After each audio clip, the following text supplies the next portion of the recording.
Assalamualaikum warahmatullahi wabarakatuh.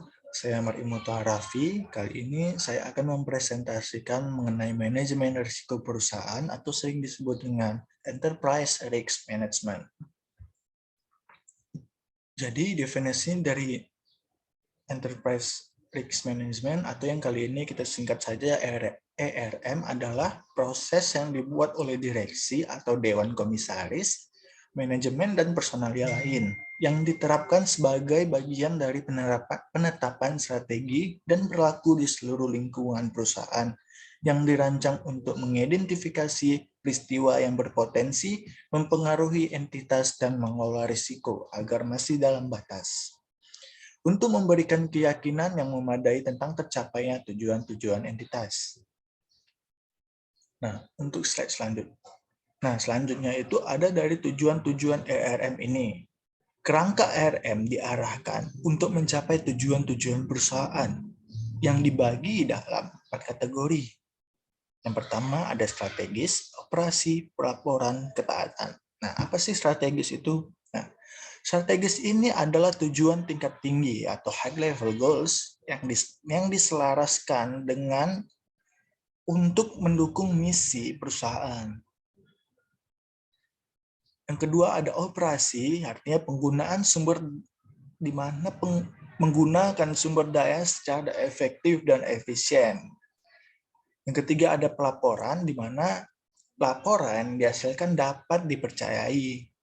Yang keempat ada ketaatan, artinya ketaatan terhadap hukum dan ketentuan perundang-undangan.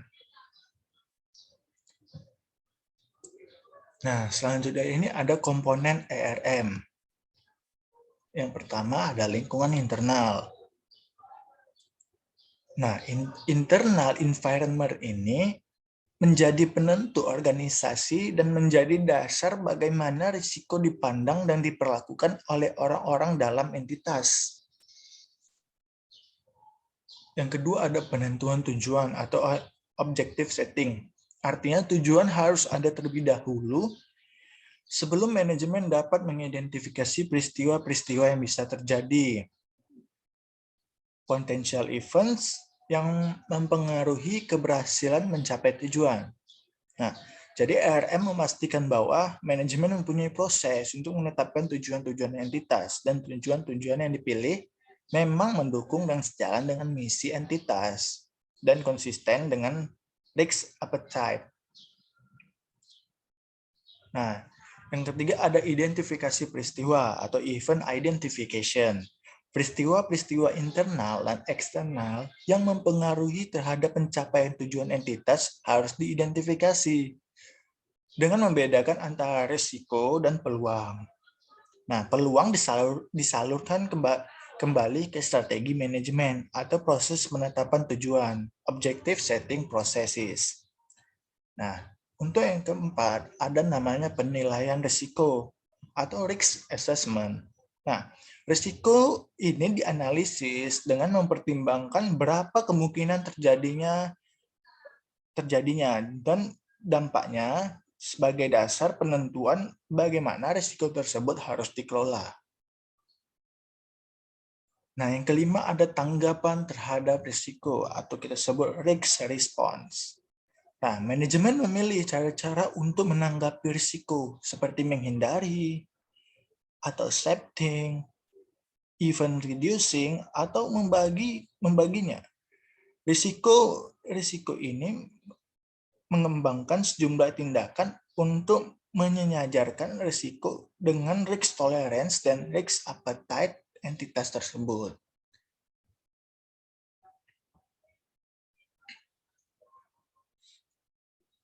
Selanjutnya itu ada kegiatan pengendalian atau kita sebut control activities. Nah, kebijakan dan prosedur dibuat dan dilaksanakan untuk membantu meyakinkan bahwa tanggapan terhadap risiko dilaksanakan secara efektif.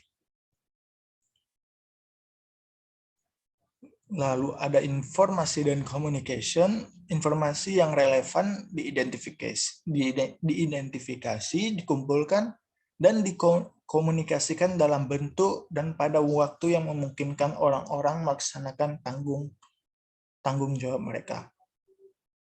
Yang kedelapan itu ada monitoring. Nah, keseluruhan RM dipantau dan dimodifikasi jika perlu. Pemantauan dicapai melalui kegiatan manajemen yang terus-menerus, atau evaluasi terpisah, atau bahkan bisa keduanya. Nah, jadi ERM bukanlah proses yang harus berjalan berurut-urutan. Artinya di mana satu komponen mempengaruhi komponen berikutnya. Nah, proses RM ini bersifat multidireksional ke arah banyak arah dan iteratif, di mana hampir setiap komponen dapat akan mempengaruhi satu sama lain.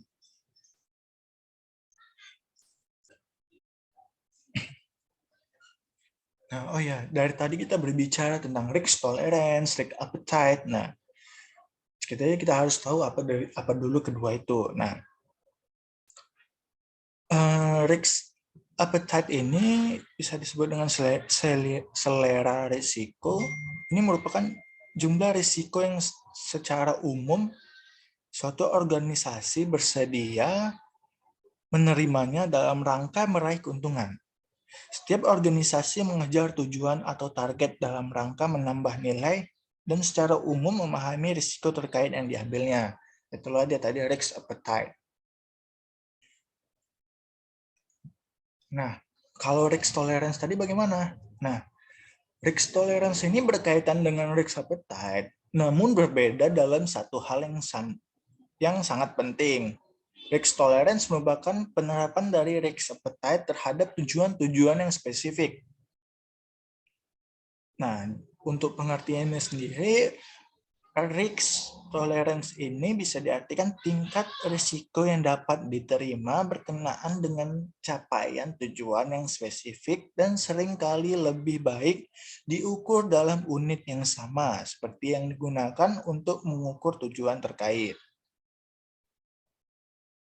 Nah, jadi dalam menerapkan risk tolerance management ini mempertimbangkan urut-urutan pentingnya tujuan yang ingin dicapai dan menyelaraskannya menyelaraskan risk tolerance dengan risk appetite tadi dengan mempertahankan posisi dalam batas-batas risk tolerance yang ditetapkan yang ditetapkan. Nah, entitas bisa dipastikan berada dalam risk appetite-nya dan selanjutnya entitas itu akan mencapai tujuannya. Nah, untuk bedanya ini, risk appetite bersifat umum dan luas, risk tolerance bersifat taktis, operasional, dan spesifik.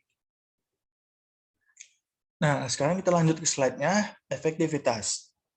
Nah, menentukan efektif tidaknya ERM merupakan pertimbangan berdasarkan penilaian. Apakah kedelapan komponen yang ada dan berfungsi secara efektif. Agar komponen ini berfungsi dengan benar, tidak boleh ada kelemahan yang signifikan. Dan risiko harus ditempatkan di dalam risk appetite entitas. Nah, jadi ketika RM diputuskan berjalan efektif dalam setiap kategori tujuan, maka direksi atau Dewan Komisaris dan manajemen mempunyai keyakinan yang memadai atau reasonable assurance bahwa mereka memahami bahwa tujuan strategis dan operasi maupun tujuan pelaporan yang dapat dipercaya telah dicapai dan ketentuan hukum dan perundang-perundangan yang berlaku entitas itu telah ditaati. Nah, kedelapan komponen tadi tidak akan berfungsi identik di setiap entitas. Penerapan di entitas kecil dan menengah misalnya mungkin kurang formal dan kurang terstruktur. Namun entitas kecil sekalipun bisa mempunyai ERM yang efektif. Setiap komponen ada dan berfungsi sebagaimana harusnya.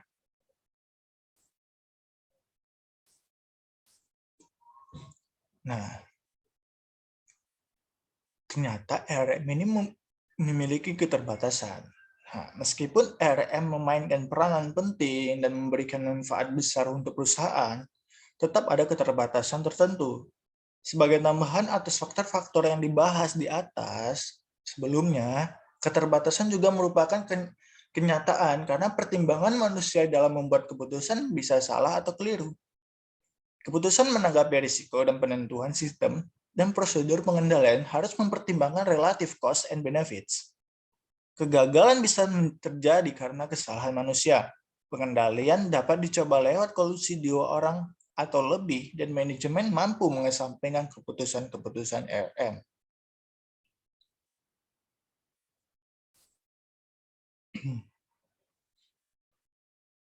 Nah, jadi apa sih peran dan tanggung jawabnya? Nah, setiap orang dalam entitas mempunyai tanggung jawab tertentu dalam ERM. Direktur utama pada akhirnya bertanggung jawab sebagai pemilik ERM. Para manajer mendukung falsafah ERM, mendorong ketaatan terhadap risk appetite, dan mengelola risiko dalam wilayah tanggung jawab mereka sejalan dengan risk tolerance. Personalia lain bertanggung jawab melaksanakan ERM sesuai dengan petunjuk dan protokol yang telah ditetapkan. Direksi atau Dewan Komisaris mempunyai peran memimpin dan mengawasi ERM dan memahami serta menyetujui risk appetite entitas tersebut. Nah, pihak luar seperti para pelanggan, vendor, supplier, partner bisnis, auditor eksternal, regulator, dan analisis keuangan seringkali memberikan informasi yang bermanfaat dalam melaksanakan ERM. Namun mereka tidak bertanggung jawab atas berjalannya ERM. Mereka juga bukan pihak-pihak menjadi bagian dari ERM. Lantas, apa hubungan antara ERM dan audit internal? Nah, selama bertahun-tahun, audit internal memanfaatkan informasi tentang risiko secara tepat, yakni sebagai input utama dalam perencanaan audit. Nah, untuk organisasi yang belum mempunyai fungsi RM yang efektif, misalnya RM masih pada tahap pengembangan, audit internal terpaksa melaksanakan penilaian risiko sendiri. Dan dalam banyak hal, audit internal telah melaksanakan penilaiannya sendiri dalam rangka pengecekan RM secara independen. Nah, audit internal juga harus mengaudit kerangka RM untuk memberikan asuransi kepada direksi, Dewan Komisaris, dan senior manajemen mengenai kecukupan dan efektifnya ERM. Nah, ada juga potensi benturan kepentingan ERM dengan audit internal. Nah, dalam ERM ini mengembangkan kerangka ERM. Audit internal mengaudit kecukupan dan efektifnya kerangka ERM tersebut. Sehingga ERM melaksanakan kerangka ERM, audit internal mengaudit implementasi kerangka ERM. ERM memberikan advice kepada manajemen tentang integrasi ERM ke dalam operasi bisnis dan peran masing-masing untuk keberhasilan integrasi tersebut. Sedangkan audit internal mengaudit komitmen manajemen dan peran-peran mereka dalam ERM. RM memberi advice kepada manajemen dan board untuk menafsirkan informasi tentang RM. Audit internal memberikan asuransi yang independen tentang informasi RM yang diberikan ke board. Menyampaikan status dan kinerja RM kepada komitmen, audit, dan risiko, memberikan pandangan yang independen tentang kredibilitas dan dapat dipercayai informasi kepada komite audit dan risiko. Pada ERM bertindak sebagai penasihat dan mentor dari manajemen perihal ERM. Sedangkan pada audit internal bertindak sebagai independent reviewer untuk memberikan asuransi mengenai kemampuan dan kinerja ERM. Nah, jadi dengan adanya potensi benturan kepentingan ini, dapat kita bayangkan betapa sulitnya bagi seorang manajer yang membawahi fungsi audit internal dan fungsi ERM. Nah, kedua fungsi ini melapor kepadanya. Dan selanjutnya ia menyampaikan dua perangkat laporan, yaitu laporan audit dan laporan ERM kepada direksi atau Dewan Komisaris. Nah, meskipun fungsi audit internal dan fungsi ERM ini tadi bekerja sama, mereka seharusnya melapor kepada dua manajer senior yang berbeda untuk tujuan tata kelola yang jelas. Dan untuk memastikan kedua fungsi ini tidak terkontaminasi. Nah, dalam praktiknya sendiri, di mana hanya ada satu pejabat Pejabat ini harus berjuang habis-habisan dalam mencari keseimbangan antara urusan audit internal, RM, dan kepatuhan. Nah, di samping masalah tata kelola ini tadi juga ada alasan manajemen dan budaya untuk memisahkan fungsi audit internal dan RM. Nah, RM ini merupakan fungsi manajemen lini. Manajer lini atau line managers pada akhirnya yang bertanggung jawab menghasilkan dan merekalah yang bertanggung jawab untuk mengelola risiko organisasi. Nah, jika RM ini terpisah dari fungsi lini dan dipusatkan wilayah yang terkait kepatuhan, akan mengirimkan pesan tidak baik ke seluruh organisasi. Oleh karena itu, sebaiknya ada pemisahan yang tegas antara fungsi audit internal dan fungsi RM. Terima kasih. Sekian presentasi dari Daya. Wabillahi taufiq wal hidayah. Assalamualaikum warahmatullahi wabarakatuh.